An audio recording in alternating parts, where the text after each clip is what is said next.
Hello दोस्तों। तो कल वो चैप्टर रहा कि जिसको हमने एक दिन में ख़त्म नहीं कर पाए, तो भाई मौके का फ़ायदा उठाएंगे, दोबारा से ख़त्म करेंगे। कंटिन्यू करते हैं वहाँ से जहाँ से ये चैप्टर हमें दोबारा से कंटिन्यू करना है। 16.3 सॉलिड वेस्ट। इस पर्टिकुलर पैराग्राफ में क्या बताने की कोशिश कर रहा है, बोले बताएगा कि सॉलिड वेस्ट कहाँ से आता है और इसका क्या किया जा सकता है। दो प्रावधान किए जा सकते हैं, या तो जला दो या तो लैंडफिल में कन्वर्ट कर दो। उसके क्या फ़ायदे क्या नुकसान होंगे, फिर वो देखने की कोशिश करेंगे ज़रा। तो ज़रा देखते हैं। ठीक है। तो भैया सॉलिड वेस्ट जो है वो हम जितना भी कूड़ेदान में डालते हैं, म्यूनिसिपल सॉलिड वेस्ट की कैटेगरी में आ जाएगा। घर से, ऑफिस से, स्कूल से, हॉस्पिटल से।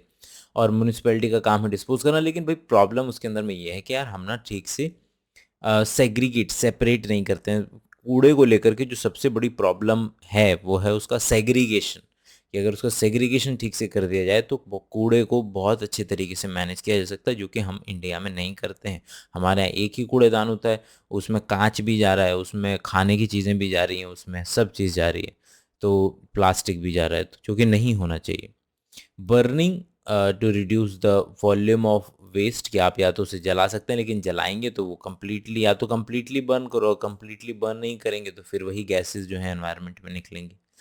ब्रीडिंग ग्राउंड, अगर आप इसको ऐसे ही डंप कर देते हैं किसी जगह पर, तो वहाँ पर चूहे आएंगे, मक्खी आएंगी, मच्छर पैदा होंगे और उनकी वजह से बीमारियाँ पैदा होंगी।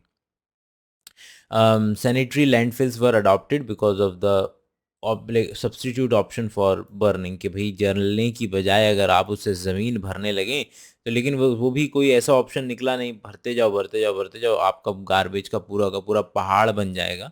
और दिल्ली के अंदर में तो काफ़ी पहाड़ हैं। और फिर कभी एक रोज़ आएगा कि उस पर आग लग जाएगी, जो कि दिल्ली में हो चुका है।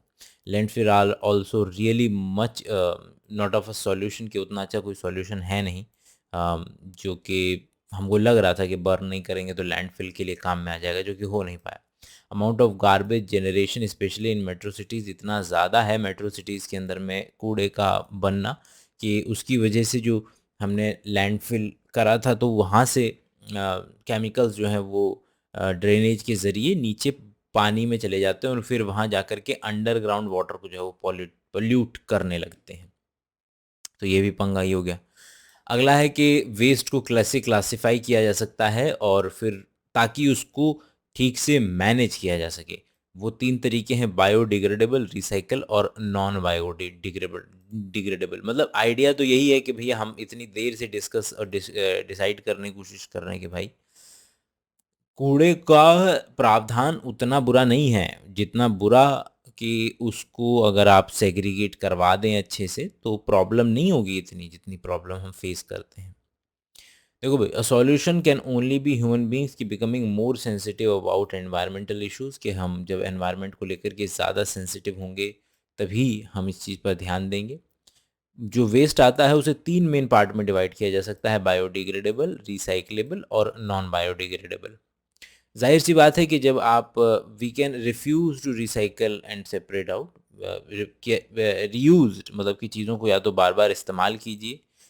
आजकल आप देखते हैं कि भाई कोई भी चीज़ आती है, पैकिंग उसकी इतनी बढ़िया आती है, फिर वो पैकिंग सीधा सीधा फेंक दी जाती है। हम मार्केट जाते हैं, कुछ अपना थैला वैला लेकर के नहीं जाते, तो अपना थैला लेकर के जाना चाहिए। मतलब कहने को तो आइडियलिस्टिक बातें, लेकिन ज़मीन आसमान का फ़र्क पड़ रहा है हमारे एनवायरनमेंट पे इससे। हमारे ही बच्चे, ये बात एक लड़का जो 18 साल का है और जो किसी के कहने पर भी मानता नहीं है, रुकता नहीं है, पागलों की तरह अम, पटाखे जलाता है, और इतने पटाखे जलाता है कि मतलब दिल्ली का आधा पॉल्यूशन उसी की वजह से। मतलब बहुत पटाखे जलाता है, स्कूल में, घर पे, घर के बाहर। लोग 20-20, 25-25 हज़ार रुपये का बजट रखते हैं अपने पटाखों को जलाने के लिए। लेकिन जब ये बच्चा बाप बन जाता है, और मान लीजिए कि इसकी एक बेटी है, और बेटी ये भी 4 से 8 महीने की है, और दिवाली का त्यौहार आता है, तो घर पे बच्चे को ज़ाहिर-सी बात है साँस लेने में तकलीफ़ होगी, तब इसको पता चलता है भई यार, यार ये तो बड़ी प्रॉब्लम वाली बात है। और जब ये व्यक्ति बहुत ज़्यादा देखता है कि इसके पास एक कुत्ता है, और उस कुत्ते को वो जी-जान से चाहता है, और जब वो कुत्ते को मतलब पटाखों की वजह से वो व्यक्ति ऑलमोस्ट मर जाता है, क्योंकि आप जानते हैं कि कुत्तों की सोचने की और सूंघने की जो ताकत है वो इंसानों से भी ज़्यादा होती है, तो उसका जो प्रभाव है इन चीज़ों का वो उस कुत्ते के ऊपर और भी ज़्यादा होगा। तब व्यक्ति को शायद बूढ़ा हो जाता है, माँ बाप से बहुत ज़्यादा प्यार करने लगता है, और माँ बाप मतलब बहुत ज़्यादा बूढ़े हो गए हैं, और बच्चे अब जो नए गली के 15-17 साल के लड़के हैं वो गली के अंदर में पूरी रात को 2-2 बजे तक पटाखे जला रहे हैं, और जो उसकी वजह से तकलीफ़ होती है जब अब घर के बड़े बूढ़ों को, तब उसको याद आता है। लेकिन वही है, जीवन का चक्र है। जो व्यक्ति अ, उम, सास बहू वाली लड़ाई कि भैया वो चक्र की तरह चलता जाएगा। वही 18 साल का बच्चा जब 18 साल का होगा तो सोचेगा नहीं, और फिर जब वो 30-35 साल का हो जाएगा तो अपने बच्चों के लिए, गली के बच्चों को गरियाएगा, मतलब गालियां देगा, भगाएगा। हाँ, तो हाँ, तो भैया जो हम अच्छे से चीज़ों को इस्तेमाल करें, कबाड़ी वाला जो रैग पिकर है वो सेपरेट और रिसाइकिल करने में भारत की इकोनॉमी में बहुत ज़्यादा पार्टिसिपेट कर रहे हैं, वरना तो बहुत बुरी हालत हो गई होती। बायोडिग्रेडेबल मटेरियल को जो बायोडिग्रेड किया जा सकता है, डिस्पोज किया जा सकता है, उसको आप ज़मीन के अंदर गाड़ दीजिए तो ज़मीन की उर्वरा क्षमता भी बढ़ेगी। जो नॉन बायोडिग्रेडेबल है उसको अलग से रख सकते हैं। 3 R होते हैं, रिड्यूस, रीयूज़ और एक और होता है रिपेयर, है ना? तो ये इस्तेमाल कीजिए, 3 R का इस्तेमाल कीजिए। प्राइम गोल क्या है? Instead we are increasing the use of non biodegradable product, मतलब आजकल तो हम उन प्रोडक्ट्स का ज़्यादा इस्तेमाल करने लग रहे हैं जो कि डिग्रेड नहीं होते हैं। वी हैव स्टार्टेड पैकेजिंग, भाई जो है हमने दूध और खाने की चीज़ों तक को पॉली बैग्स के अंदर में डालना शुरू कर दिया। अभी धीरे धीरे लोग जिनके पास पैसा है वो थोड़ा फिर भी अवेयर होते जा रहे हैं, और बोरोसिल जैसे कांच के बर्तन बनाती है तो कांच की बोतल, कांच की ये सारी चीज़ें प्रचलित हो रही हैं अभी। फ्रूट और vegetable can brought packed in a beautiful poly, मतलब कि फल वगैरह को हम भी उसके अंदर में लेकर के आते हैं, पॉलीथीन्स वगैरह के अंदर में लेकर के आते हैं। एनवायरमेंटल पॉल्यूशन पे इसका बहुत ज़्यादा फर्क पड़ता है, और state government across country are trying to push for reduction in the use of plastic. आप देखते हैं कि हर कुछ दिनों के अंदर में आपके आसपास वाली जगह में प्लास्टिक बैन होता है, लेकिन फिर 4-5 दिनों के अंदर में शुरू हो जाता है। तो ऊपर से चीज़ें बदलाव इतना नहीं ला सकती जितना बदलाव अगर सोसाइटी के लेवल पे व्यक्ति विशेष अगर बदलेगा तो जो चेंज होगा। Natural fiber carry bags when we go shopping and by refusing polythene bags, कि हमें रिफ्यूज करना पड़ेगा तब जाकर के बात थोड़ी आगे बनेगी या बढ़ेगी।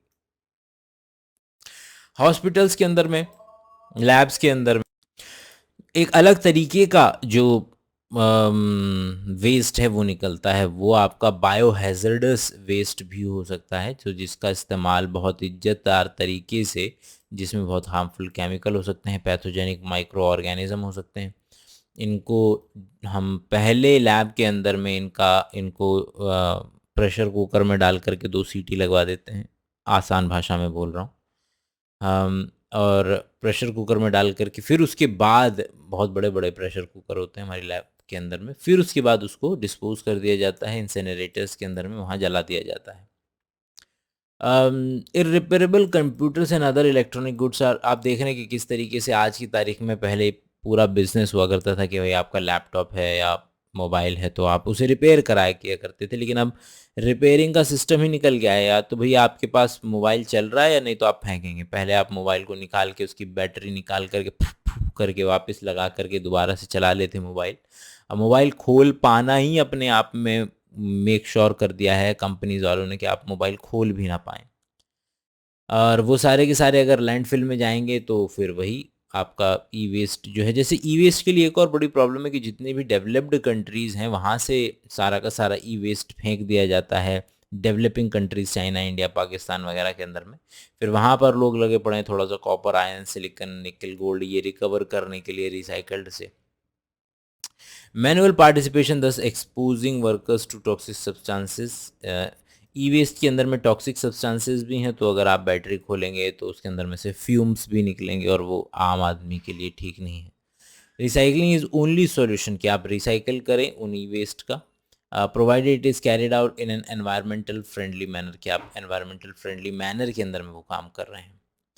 हर एक चीज़ की जिस तरीके से इस चैप्टर के अंदर में केस स्टडी चल रही है, वैसे ही एक केस स्टडी और है प्लास्टिक की, तो उसके अंदर में बैंगलोर का केस है जिसमें अहमद खान भाई साहब हैं, 57 साल के हैं, और producing plastic sacks for 20 years, about 8 years ago, 8 साल पहले उनको एक ख्याल आया कि भाई पॉलीब्लेंड एक फाइन पाउडर बनवाया जाए प्लास्टिक का, उसको बिटुमन के साथ मिक्स करके रोड बनाई जाए।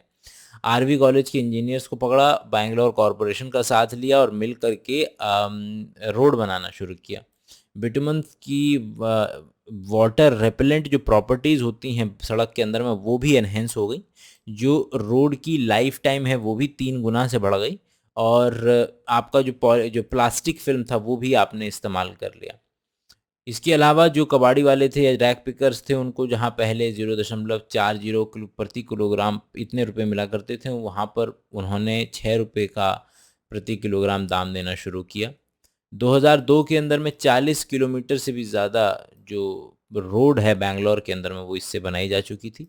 और भाई पूरा का पूरा मतलब ये अहमद खान भाई साहब पे हमेशा क्वेश्चन आते हैं, ज़रा ध्यान रखिएगा बस इस चीज़ को। अगला टॉपिक है एग्रोकेमिकल एंड देयर इफेक्ट्स, कि एग्रोकेमिकल और उनके इफेक्ट्स क्या होंगे। जब ग्रीन रिवॉल्यूशन शुरू हुआ तो हमारी मेन आइडिया बस ये था कि भैया भुखमरी से लोगों को बचाना है कैसे भी करके। तो हमने इनऑर्गेनिक फर्टिलाइज़र का इस्तेमाल किया, जैसे कि यूरिया वगैरह, पेस्टिसाइड्स का इस्तेमाल किया। इनका इस्तेमाल बहुत गुना ज़्यादा बढ़ गया ताकि हम एक हेक्टेयर से जो पैदावार है वो बढ़ा करके ले पाएँ। लेकिन उसकी वजह से ये हुआ कि जो एक्स्ट्रा अमाउंट हम फेंका करते थे अपने खेतों के अंदर में, वो एक्स्ट्रा अमाउंट आसपास की बॉडी में जाने लगा, आसपास की वाटर बॉडीज़ में जाने लगा। Toxic to non target organism, और ये जो चीज़ें हैं आपके आपके खेत के लिए तो ठीक है, लेकिन एनवायरनमेंट के अंदर में वो आप जब फेंकेंगे उसे, जैसे कि आपने एक्स्ट्रा अमाउंट ऑफ फॉस्फेट और नाइट्रेट वगैरह जो है वो अगर आपका नदी में चला गया, तो नदी में जाकर के क्या होगा, नदी में जाकर के adding increase amount of chemical fertiliser के नाइट्रेट और फॉस्फेट अगर नदी में चले गए तो वहाँ यूट्रोफिकेशन हो जाएगा, नदी के अंदर में खाना बढ़ जाएगा। मतलब नदी के अंदर में नहीं, मतलब लेक के अंदर में या आसपास जहाँ पानी भरा हुआ वहाँ पर आपका पागलों की तरह ग्रोथ शुरू हो जाएगी ऑर्गेनिज्म की, एल्गे वगैरह की, एल्गल ब्लूम वहाँ पर आ जाएगा। इसका भी एक केस स्टडी जो दी गई है ऑर्गेनिक फार्मिंग के नाम पर दी गई है, जहाँ पर हम कोशिश कर रहे हैं कि इंटीग्रेटेड ऑर्गेनिक फार्मिंग करने की कोशिश कर रहे हैं। आप कोई भी एक पर्टिकुलर प्रोसेस करेंगे उसमें से वेस्ट निकलेगा। क्यों ना एक ऐसा अलग अलग 4-5 चीज़ों को मिला दिया जाए कि जैसे मान लीजिए पानी ले लिया, पानी के अंदर में मछलियों को डाल दिया, मछलियाँ अमोनिया निकालती हैं, अमोनिया का जो पानी है वो आपके नए पेड़ पौधे के थ्रू गुजरता है, वो पौधे जो हैं उस अमोनिया को कन्वर्ट कर सकते हैं नाइट्राइट में, फिर उसका इस्तेमाल किया जा सकता है पेड़ को उगाने के लिए। तो इस तरीके से आप एक पर्टिकुलर चेन बनाते चले जाइए कि एक पर्टिकुलर जगह से जो चीज़ वेस्ट निकल रही है वो दूसरी चीज़ का फ़ायदा भी तो कर सकती है। जैसे कि फोटोसिंथेसिस है, फोटोसिंथेसिस के प्रोसेस में ऑक्सीजन जो है वो किसकी तरह निकलता है, वेस्ट की तरह निकलता है। लेकिन अगर इस ऑक्सीजन का इस्तेमाल रेस्पिरेशन में कर लिया जाए तो, जो कि प्लांट करता है बिल्कुल उसी तरीके से, इन्होंने 5-6 चीज़ों को मिला दिया, बोला कि आपस में ये चीज़ें एक दूसरे को सपोर्ट करेंगी और ओवरऑल एक सिस्टम क्रिएट होगा। उन्होंने मधुमक्खियों का पालन शुरू किया, डेयरी मैनेजमेंट शुरू किया, कंपोस्टिंग को एक चेन के अंदर में बना दिया कि भैया मछली बी से आपका पॉलिनेशन बढ़ेगा, डेयरी से आपके गोबर वगैरह मिलेगा, उस गोबर का इस्तेमाल हम खर पैदा उसके लिए कंपोस्ट की तरह कर लेंगे। There is no need to use chemical fertiliser की ज़रूरत नहीं, क्या जो गोबर है उसका इस्तेमाल मैन्योर की तरह कर लीजिए, और जो कंपोस्ट क्रॉप वेस्ट जो आपका हुआ है उससे कंपोस्ट तैयार कर लीजिए। फसल काटने के बाद जो नीचे डंठल और डंडियाँ बचती हैं उनका इस्तेमाल की बात कर रहा है, which can be use as, फिर उसको नेचुरल फर्टिलाइज़र की तरह इस्तेमाल कर लीजिए। और या उसके लिए आप गैस बना सकते हैं आप उससे, क्योंकि उसके अंदर में मिथेनोजन मौजूद है, तो CH4 वगैरह आप उससे बना सकते हैं। और ये चीज़ जो है उन्होंने पूरा का पूरा इंटीग्रेटेड मैनेजमेंट दिखाया। डागर हैज़ क्रिएटेड हरियाणा किसान वेलफेयर क्लब, और जिसके अंदर में अभी 5000 से ज़्यादा किसान मौजूद हैं। अगला टॉपिक है 16.5 रेडियो एक्टिव वेस्ट का। न्यूक्लियर एनर्जी का इस्तेमाल किया जाना one of the best method है। जितनी भी प्रॉब्लम्स कोल से इलेक्ट्रिसिटी जनरेट करने में या बाकी प्रोसेस से इलेक्ट्रिसिटी जनरेट करने में होती है, रेडियो एक्टिविटी मतलब कि न्यूक्लियर एनर्जी बहुत ज़्यादा बेहतरीन ऑप्शन है। लेकिन कोई भी चीज़ फूल प्रूफ नहीं हो सकती, तो उसमें भी प्रॉब्लम्स हैं। पहला प्रॉब्लम एक्सीडेंटल लीकेज, जैसे कि चेरनोबिल में हुआ था। अगर आपने सीरीज़ एचबीओ वाली नहीं देखी तो देखिए, बेहतरीन सीरीज़ है। दूसरा है कि डिस्पोज ऑफ रेडियो एक्टिव, कि रेडियो एक्टिव जो मटेरियल है उसको आप कहाँ डिस्पोज करके आएंगे। जो रेडिएशन निकलता है वो आपका बहुत लंबे समय तक चल सकता है किसी पर्टिकुलर जगह पे, और वहाँ वो चीज़ जगह जो है इनएबिटेबल हो जाती है, जैसे कि हिरोशिमा नागासाकी और चेरनोबिल में हमने देखा। अलग अलग तरीके के डिसऑर्डर, जिसमें से कि कैंसर सबसे ज़्यादा कॉमन रहता है। और न्यूक्लियर वेस्ट का जो पॉल्यूटेंट है वो सबसे ज़्यादा खतरनाक पॉल्यूटेंट्स में से आते हैं। Storage of nuclear waste after sufficient pre treatment, कि आप उसे कहाँ स्टोर करेंगे प्रोसेस के दौरान। About 500 metre deep below the earth surface, के आधा किलोमीटर नीचे जाइए, वहाँ आप उसको रखना पड़ेगा। Method of disposal is meeting stiff opposition from the public, कि भैया कहाँ फेंकेंगे, समुद्र में फेंकेंगे, दोबारा से वहाँ 500 मीटर के नीचे फेंकेंगे, तो उसके भी थोड़े से प्रावधान करने पड़ेंगे। लेकिन फिर भी न्यूक्लियर वेस्ट बेहतर, न्यूक्लियर वेस्ट बिल्कुल उस तरीके से है हवाई जहाज में जिस तरीके से आपको ट्रैवल करने में डर लगता है।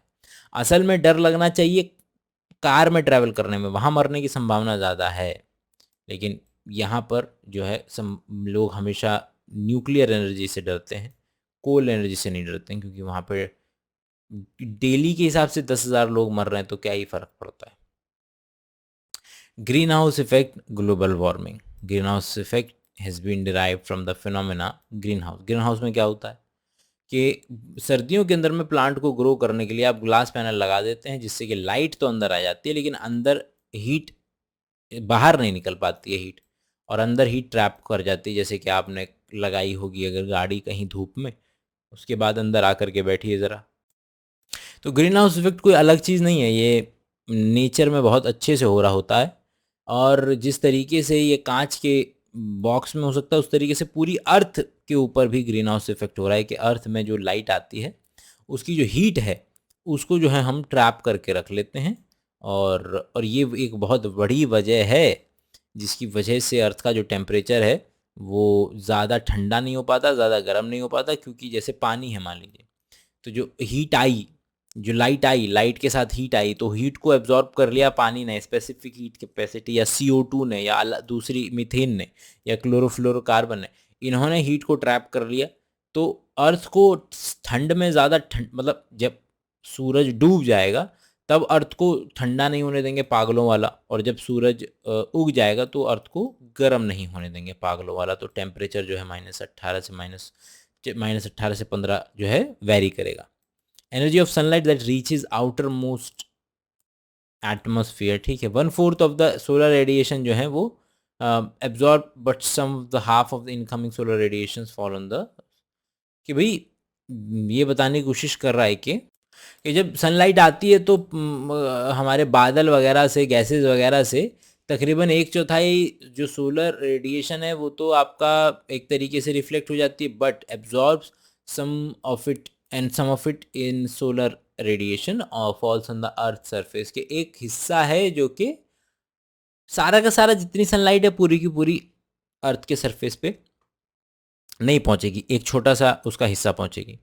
अर्थ के सरफेस पे रीमिट्स द हीट, अर्थ जो है वो इंफ्रारेड रेडिएशन, क्योंकि ये लाइट आई है, और इंफ्रारेड रेडिएशन इलेक्ट्रोमैग्नेटिक रेडिएशन का ही पार्ट है, उसकी फॉर्म में हीट को रिलीज़ किया जाता है।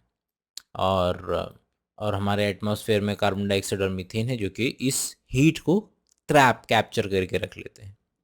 Major part of which again comes to the earth surface, thus heating up it once again, this cycle is repeated many times. और ये भाई मीथेन और कार्बन डाइऑक्साइड और वाटर वेपर हीट को छोड़ते रहेंगे आसान भाषा में, जब अंधेरा होगा, और जब दिन होगा तो उसकी ही हीट को, एनर्जी को लेते रहेंगे। जो ऊपर गैस बताइए, carbon dioxide, methane are commonly known as green house gases बोल देते हैं, जिनकी वजह से ग्रीन हाउस इफेक्ट होता है। लेकिन ओवरऑल देखा जाए तो जो हमने CO2 का अमाउंट और क्लोरोफ्लोरोकार्बन और मीथेन का अमाउंट जो एनवायरनमेंट के अंदर में बढ़ाया है, उसकी वजह से पिछले 100 साल के अंदर में टेम्परेचर 0.6 डिग्री सेल्सियस से बढ़ गया है, विच इज़ एनॉर्मस। अपनी आम जिंदगी के अंदर में 0.6% ब्याज मिल रहा है, उससे कंपेयर ना कीजिएगा इसे। साइंटिस्ट ने देखा कि भैया इस टेम्परेचर के बढ़ने की वजह से एनवायरनमेंट के अंदर में कुछ अनप्रेडिक्टेबल चेंजेस आ रहे हैं, उल्टे सीधे चेंजेस होते रहते हैं। उन चेंजेस को एल नीनो इफेक्ट कहते हैं। हमारे जो पोलर आइस कैप्स हैं, हिमालयन स्नो कैप्स हैं, जो ग्लेशियर्स वगैरह हैं, वो मेल्ट होते चले जा रहे हैं, जिसकी वजह से समुद्र का लेवल बढ़ेगा। Subject that still in active research. ये पूरा का पूरा प्रोसेस हमेशा से एक्टिव रिसर्च की काम कर रहे हैं लोग इस पे। अब इसके क्या किया जा सकता है ग्लोबल वार्मिंग को हम अपने लेवल पे, कि भाई फॉसिल फ्यूल्स जो हैं उनका इस्तेमाल कम किया जाए, एनर्जी का एफिशिएंसी का एनर्जी की जो हम इस्तेमाल करते हैं उसकी एफिशिएंसी बढ़ाई जाए, पेड़ काटने कम किए जाए, पेड़ लगाने बढ़ाए जाएं, और पॉपुलेशन को थोड़ा कंट्रोल किया जाए, क्योंकि पॉपुलेशन बढ़ती है तो अर्थ के ऊपर उसका दबाव बढ़ता है।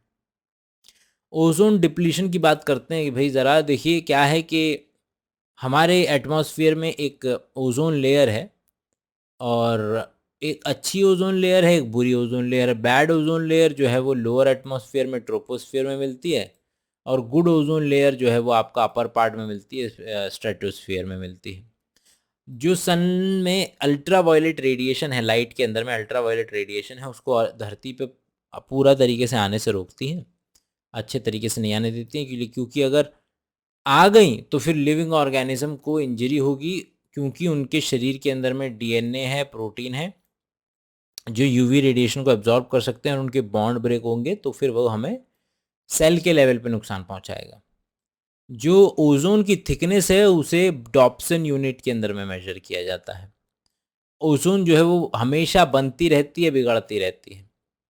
मॉलिक्यूलर जो ऑक्सीजन है O2 से O3 बनता रहता है, बिगड़ता रहता है, और इनके बीच में बैलेंस बड़ा ज़रूरी है। लेकिन इस बैलेंस को बिगाड़ दिया है किसने? जब से हमने एसी, फ्रिज, टीवी ये सारी चीज़ें इस्तेमाल करना शुरू की हैं, क्लोरोफ्लोरोकार्बन का जो अमाउंट है, जो कि रेफ्रिजरेंट्स के अंदर में इस्तेमाल में लाया जाता है। क्लोरो, क्लोरीन, फ्लोरो, फ्लोरीन, कार्बन, मतलब कार्बन के ऊपर क्लोरीन और फ्लोरीन लगी हुई है। अब इसके अंदर में से जो क्लोरीन एटम है वो क्या करता है, वो ओजोन के जो O3 है उसको कन्वर्ट कराने में हेल्प करता है O2 के अंदर में। प्रॉब्लम वाली बात ये है कि जो क्लोरीन ऊपर खुल गया, निकल गया, वो कैटलिस्ट की तरह काम करेगा, वो रिएक्शन में कंज्यूम नहीं होगा, और वो बार बार, ऐसा नहीं कि एक क्लोरीन मॉलिक्यूल जो है एक O3 के मॉलिक्यूल को O2 में कन्वर्ट करा देगा, नहीं। वो जब तक वहाँ है तब तक क्लोरीन का जो मॉलिक्यूल है वो O3 को O2 में कन्वर्ट करता रहेगा। ओजोन का डिप्लीशन हो रहा है स्ट्रेटोस्फियर के अंदर में, अंटार्कटिक रीजन पे खास तौर पर, वहाँ पर इसलिए जहाँ थिन होती चली जा रही है ओजोन की लेयर, उस जगह को ओजोन होल कहा जा रहा है। यूवी रेडिएशन को उसकी वेवलेंथ के बेसिस पर 3 पार्ट में डिवाइड करते हैं, UV A, UV B, UV C. UV C least penetrating है, जिसका जिसका असर हमारे पे सबसे कम होता है, और चीज़ों को डिसइंफेक्ट करने के लिए यूवी सी का इस्तेमाल हम कर लेते हैं। लेकिन यूवी बी की अगर हम बात करें तो यूवीबी डीएनए को डैमेज कर सकती है, म्यूटेशन कॉज कर सकती है, स्किन की अर्ली एजिंग कर सकती है, और अल्टीमेटली वर्स्ट कंडीशन में स्किन कैंसर भी कॉज हो सकता है। अगर आंखों पे लगे तो कॉर्निया जो है उसके अंदर में इन्फ्लामेशन हो जाएगा, और अल्टीमेटली अगर आपका ज़्यादा करेंगे तो स्नो ब्लाइंडनेस हो जाएगी, कैटरैक्ट भी हो सकता है आपको, और आपका कॉर्निया परमानेंटली डैमेज भी हो सकता है। इस चीज़ से पूरे के पूरे ओजोन वाले पंगे के लिए हमने ओजोन डिप्लीशन से बचने के लिए मॉन्ट्रियल प्रोटोकॉल, जो कि कनाडा में है, 1987 से शुरू किया। 89 से वो इफ़ेक्ट में आया कि किस तरीके से ऐसी चीज़ों का इस्तेमाल करना कम किया जाए जिनकी वजह से ओजोन का जो डिप्लीशन बढ़ता जा रहा है। और ये सारे के सारे, क्योंकि पूरा रोड मैप तैयार किया गया ताकि हम क्लोरोफ्लोरोकार्बन का इमिशन को जो है वो कम कर सकें, और ओजोन को जो डिप्लीट हो रही है उसको भी बचा सकें। अगला टॉपिक है हमारा 16.8 degradation by improper resource utilisation and maintenance.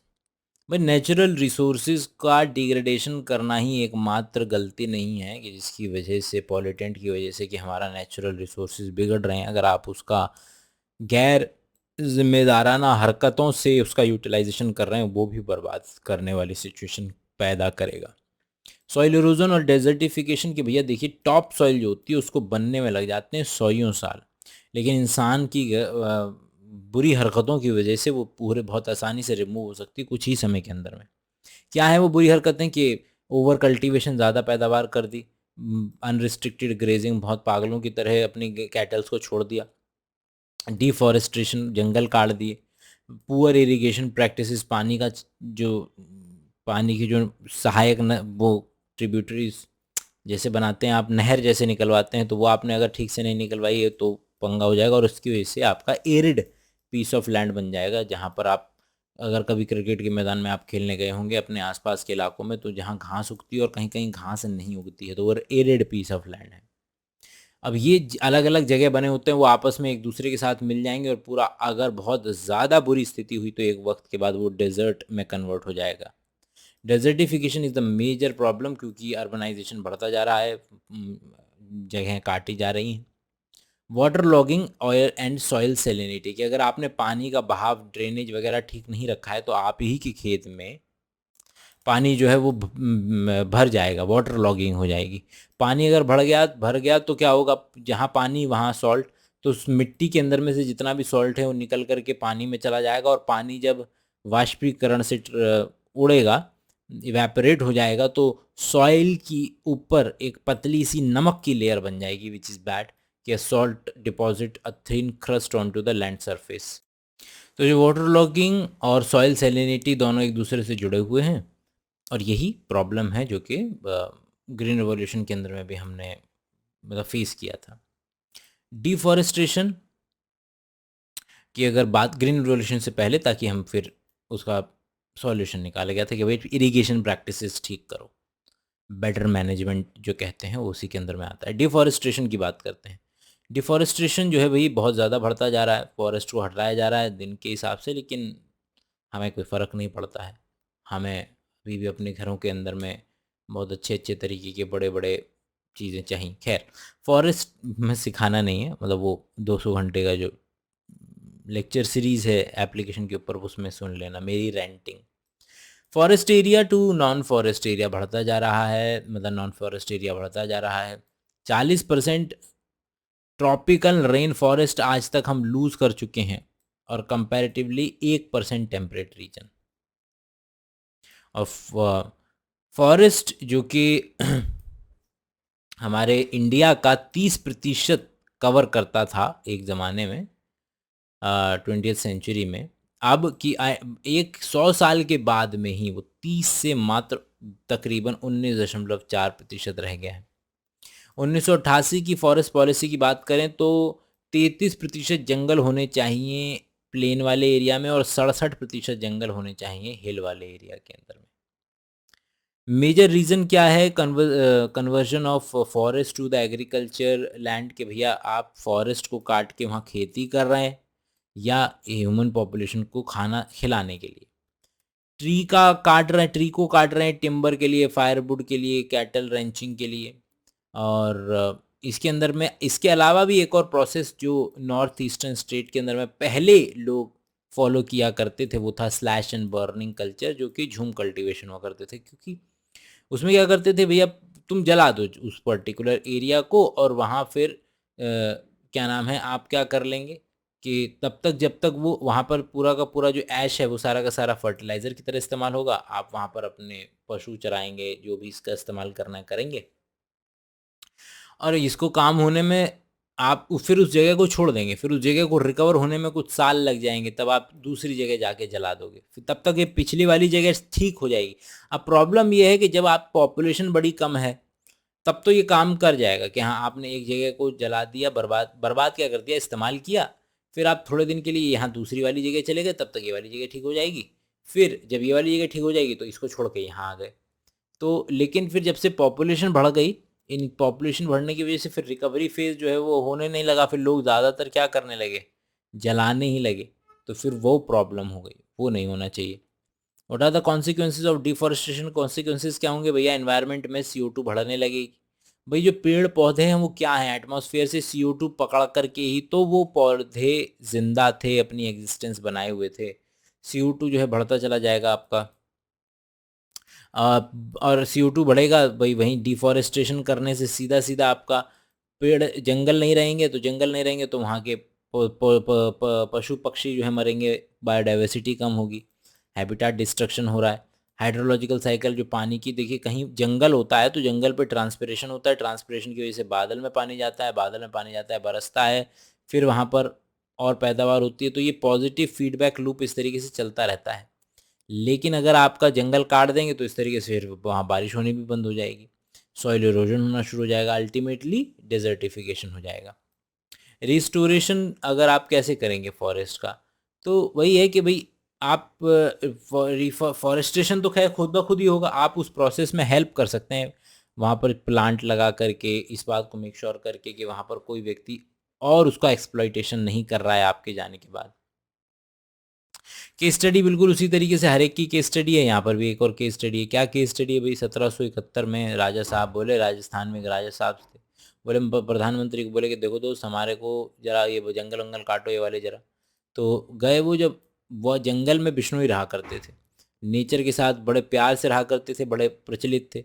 तो बिश्नोई में से एक थी अमृता देवी, उन्होंने एक ट्री को हक कर लिया, बोले कि हमारे हमको काट लो या पेड़ को काट लो। तो राजा के जो लोग थे उन्होंने उसको काट दिया, मतलब व्यक्ति विशेष जो अमृता देवी हैं उसके साथ ही पेड़ को काट दिया। उनकी 3 बेटी भी मारी गई, हाँ 100 लोग भी मारे गए बिश्नोई, और उन्होंने ये काम किया नेचर को, पेड़ों को बचाने के लिए। उनके नाम पर आज की तारीख में Amrita Devi Bishnoi wildlife protection award भी चल रहा है। इंडिविजुअल और communities from rural area shows extraordinary कर, ठीक है। इसी तरीके से एक और केस है गढ़वाल हिमालय का, जहाँ पर चिपको मूवमेंट शुरू हुआ था, वही पेड़ों को बचाने के लिए 1974 के अंदर में जो लोकल वुमेन्स थी उन्होंने ब्रेवरी दिखाई और वही पेड़ों के साथ चिपक गए। और फॉर्चुनेटली वो राजा की तरह हमारी गवर्नमेंट इतनी पागल नहीं थी शायद, के लोगों को नहीं काटा। Significance of participation of local community, हाँ 1980 के अंदर में फिर यही सभी चीज़ें देख कर के एक और जॉइंट फॉरेस्ट मैनेजमेंट का आइडिया जो है वो शुरू किया गया। जॉइंट फॉरेस्ट मैनेजमेंट में होता है कि वो लोग जो जंगल की बढ़ोतरी और जंगल के आसपास और जंगलों के उनका पुराना रिश्ता है, जिनका जंगलों के साथ, जैसे गढ़वाल कम्युनिटी हो गई या बिश्नोई कम्युनिटी हो गई, जिनका रिश्ता है पुराना उसके साथ, उन लोगों को इजाज़त है पेड़ थोड़ा सा इस्तेमाल करने की, जंगल की सर्विसेज को, कम्युनिटीज़ को, लेकिन वो जानते हैं कि इसके बदले में वो जंगल की भी हेल्प करेंगे, क्योंकि वो लोग नेचर के साथ रहना चाहते हैं। अब जिसके अंदर में से कुछ प्रोडक्ट, फ्रूट, गम, रबड़, मेडिसिन, इसका इस्तेमाल वो लोग कर सकते हैं।